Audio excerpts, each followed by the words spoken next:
Hello there guys, and welcome back to the channel. Now it has been a while since I uploaded a full run of AQ, and that's why we're doing it again today. So this is day 5 of one of the highest prestige alliance quests. So basically the opponents in map 7 today are as jacked as they get in AQ in general, and I'm doing the spider lane in section 1. Section 2 I'm dealing with buffed up, and section 3 is minor aspect of nightmares. So I have taken in Venom, and here we can see I immediately got smacked down to like 30% health there, or a bit about 30%.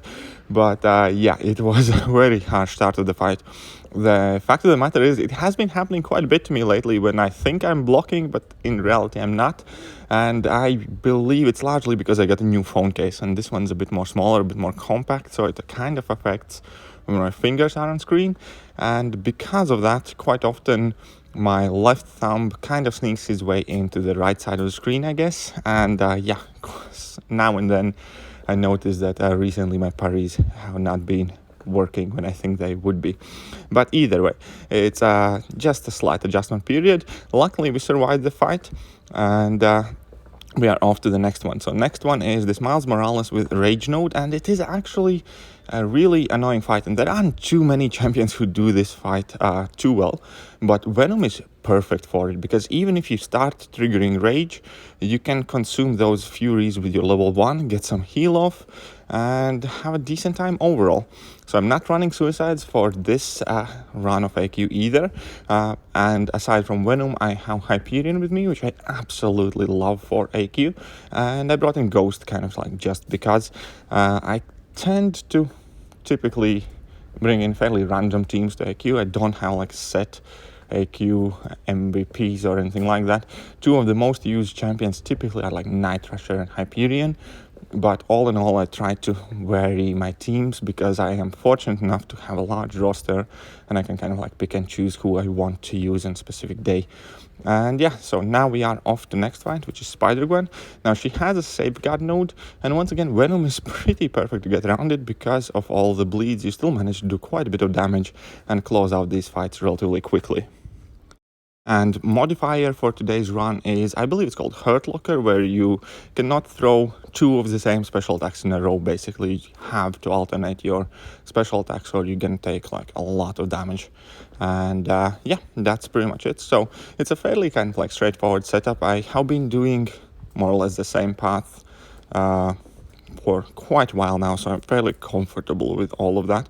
And here we can see that the Spider-Gwen is nearly down. Despite having like a big mess up in the first fight against Symbiote Spidey, we are still managing to clear the lane with Venom. And realistically, as long as I can use Venom to get through the Spider-Man, that's mainly what he's there for. Obviously he also works for buffed up, and typically I do always like to build my teams around the idea that each champion should be good for at least 2 of the 3 sections. So in case I do mess up and something goes sideways, then I have like an alternative and I don't have to immediately jump to using revives or potions. And additionally, I will be making some mistakes in today's run, and that's also another reason why I wanted to post this run in particular, just to show that obviously since it's an activity you do 5 days in a row, sometimes the focus is not there, sometimes mistakes happen, and I just wanted to showcase that aspect as well, because it's not like I end up at Thanos every day with 3 fully healthy champions. And for the most part I do avoid using items in AQ, but obviously accidents happen. Not today though, we're gonna get through it without items, but I can wholeheartedly admit that I do now and then seldom use some potions or some revives. Not too often, I'd say, only typically when I'm really kind of in a rush and I have to clear a lane in AQ and I do end up messing up. Because AQ is a thing you basically do just before you go to bed and just as soon as you wake up. So that often leads to mistakes in itself. And yeah, So the point is, nobody's perfect.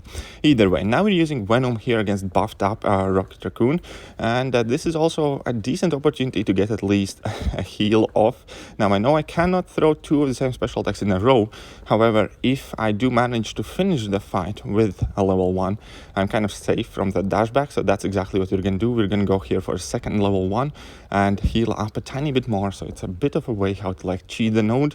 If that special attack is potent enough to finish out the fight, you can in fact land two of them in a row, and that let us get a bit of healing, and barely, but that Venom is still hanging in there. He's still putting in work, still clearing champions in section 2, so that's perfect.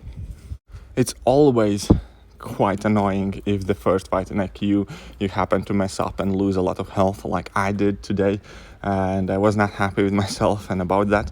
But when you do manage to kind of like squeeze forward with the same champion on low health, it does feel quite rewarding, I must admit. Kind of like you're hanging in there, you're struggling by a hair, you cannot take like many block hits or anything, there's like no room for error.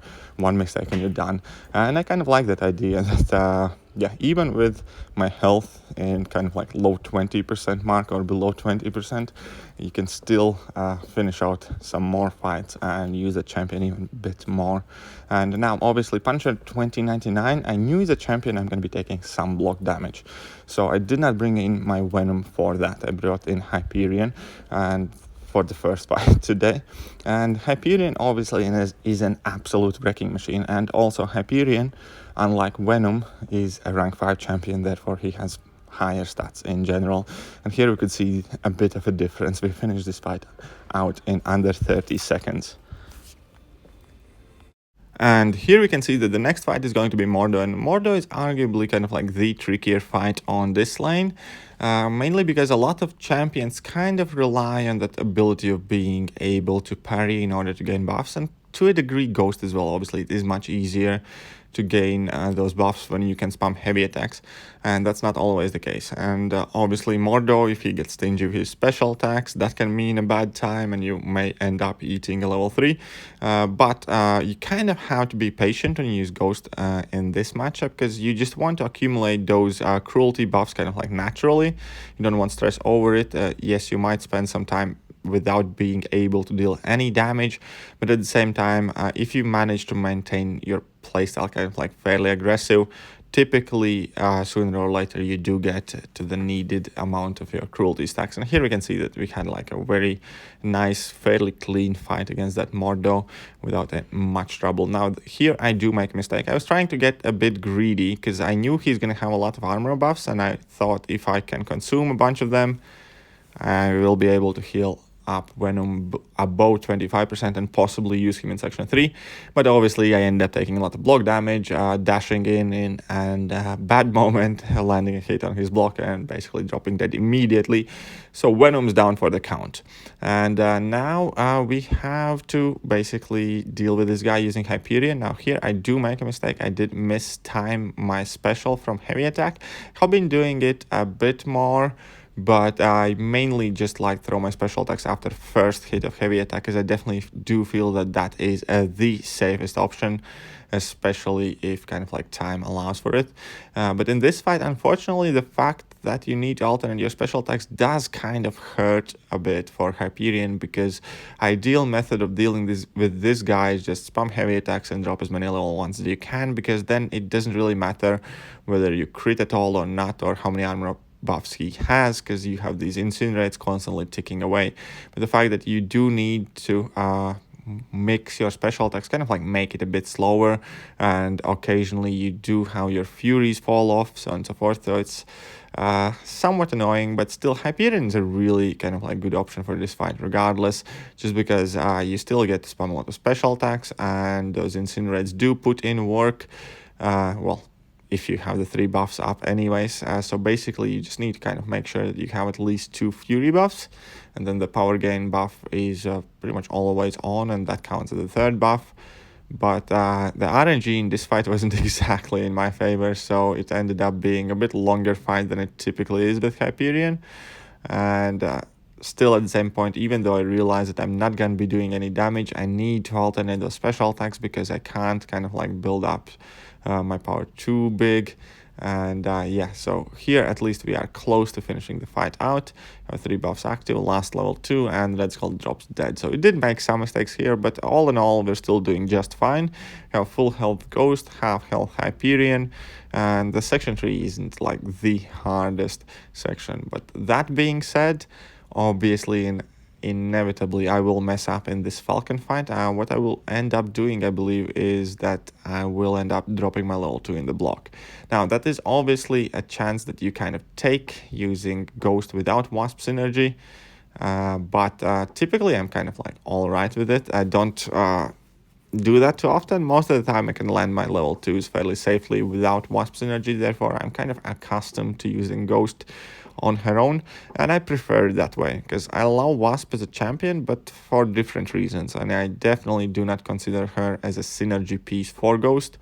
And I also am not particularly big fan of kind of like being forced to use Wasp and Ghost together if I don't feel like either of them would benefit kind of like my goal or my lanes. For instance, I could bring in Wasp. Obviously Wasp can be alright in this section 3. She doesn't have any buffs though, so I can't use her for buffed up, and she isn't like particularly great Spider-Man counter either, so I didn't want to take Wasp on my team, so that is why I'm basically just using Ghost on her own. And here I'm trying to kind of play better safe than sorry, and I'm just basically finishing off the fight without my special attacks, phasing the level 1s, which is extremely useful because the Ghost phase covers entire duration of level 1, so you can avoid a lot of chip damage in that Falcon fight. And here against Hulk, I love using Ghost mainly because of that unblockable he has at the beginning, and Ghost kind of can ignore it because obviously Ghost does not have to parry in order to find opening, and that just makes it so much easier not having to wait out that initial unblockable, or potentially when you forget about it as well. It's quite an easy way to deal with these nodes where opponents aren't unblockable. So now we dropped to level 1. Obviously I can't phase after level 1, but it doesn't really matter because we just baited out a special attack and dropped our 3 crits. So now we're back phasing again. Now there was a small mistake by me, unfortunately, but at the same time it didn't really kind of like get punished for it, and we're about to finish off the fight here quite neatly. He's at 10% health. I should have probably just finished out with my regular hits, but we did drop another level 2. And yeah, that's pretty much all she wrote. Now next fight's Iron Patriot, and Iron Patriot is fairly straightforward fight. Now one thing to note obviously is his Arc Overlord combined with the recovery node that he has on here basically means he does regen a lot of health at the end, plus he has that surge of power as well.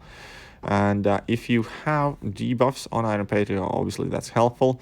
And here I kind of actually made a mistake. I should not have dropped that level 1. I just got a bit greedy, but luckily I was able to kind of like compose myself, take that last hit and block, because I did not have the distance, I think, to do full weight of that level 2, and we finished out that fight luckily without eating a level 3 from Iron Patriot.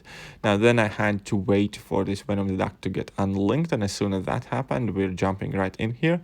And this is actually quite a bit later in the fight. I got a bit busy at my work, so I couldn't check in for a while, and I was actually the last active link on Thanos boss as well, so we're gonna have a first dibs on the Thanos fight, which is always a good time just to see how well you do. And we're actually gonna put in some decent amount of work with Hyperion, and then we're gonna absolutely butcher it with Ghost. That fight is gonna be comically short. Either way, so here we're just doing our thing, basically dealing with that duck, making sure that we don't take too much damage, baiting out his level 1s, because level 2s are not too difficult to evade, but why would you take a chance if you have an option not to? Like, you know what I mean? Level 1 you can simply outrange because there are no projectiles, but level 2 you do have to get those dexes perfectly on time. And even though it's not the hardest special to dodge, still, 1 is easier, and easier is always better. Okay, and now here we have Thanos fights. Hyperion actually is a really great matchup for Thanos, and he often puts in a lot of work when it comes to taking down the final boss. And mainly it is because he's good counter to Aspect of Evolution node, as a main idea that it doesn't matter how many crits you land, because those damage over time debuffs will put in work and will add quite a bit of damage in the course of the fight. Now, I will not play this perfectly. Eventually I will mess up and die, but still we're gonna get some damage in there, so it's not too bad. Also, this fight, the global node that we have, the hurt locker, I believe, definitely isn't perfect, because all you want to do with Hyperion in this fight is to spam your level 1. And unfortunately, again, you kind of have to go to level 2 and mix your special attacks, and that means giving him more power, and that means in exchange that every time you do that, he gains more power quicker and quicker, and the fight just kind of gets harder and harder as you go along. Ideally, in ideal circumstances, against this Thanos, I just prefer pretty much just spamming my level 1 and doing level 1 intercepts, and yeah, not focus on like anything else in the fight aside from my level 1 attacks, and possibly an occasional heavy attack, because then overall Thanos gets less power, you have more damage over time, debuffs putting away work over time, and yeah, it's just better fight overall. So we have taken down quarter of Thanos' health. I believe we're gonna mess up somewhere in about 20 seconds or so, and we're gonna take off like 31% of this guy, which is a solid effort. And then we're gonna go back in with Ghost and pretty much die immediately. There's gonna be like an immediate mistake.